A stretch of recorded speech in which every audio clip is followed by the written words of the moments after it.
Баршаңызға қайырлы күн достар. Менің арнама қош келдіңіздер.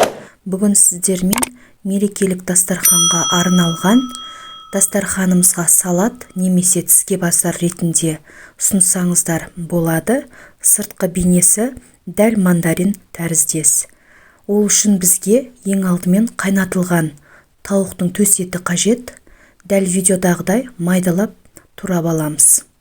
Келесі кезекте бізге қайнатылған жұмыртқа қажет. Жұмыртқамызды да теркамыздың ең майда көзінен біркелкі өткізіп аламыз. Дәмі бойынша қалауыңызша укроп қосып жіберсеңіз де болады. Сонымен қатар бізге ірімшік қажет. Ірімшігімізді де дәл видеодағыдай үккіштен өткізіп аламыз.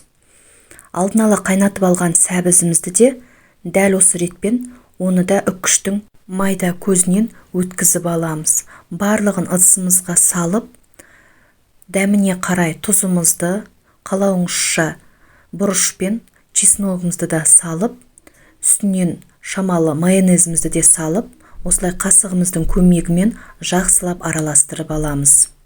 Келесі кезекте екі қолымызбен біріктіріп, алақанымызбен осылай айналдыра отыра домалақ формаға келтіріп аламыз.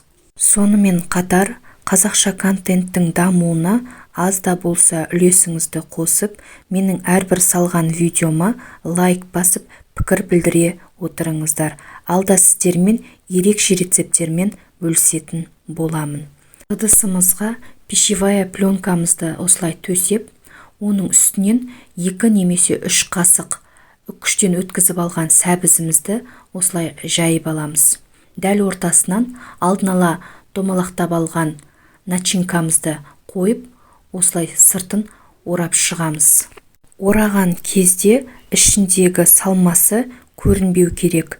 Әдемілеп барлық жағын жауып тұратындай қаптап аламыз. Дайын болған мандариніміздің үстінен кез келген укроп немесе мятамен жапырағын осылай әзірлеп алсаңыздар болады. Кездескенше сау болыңыздар.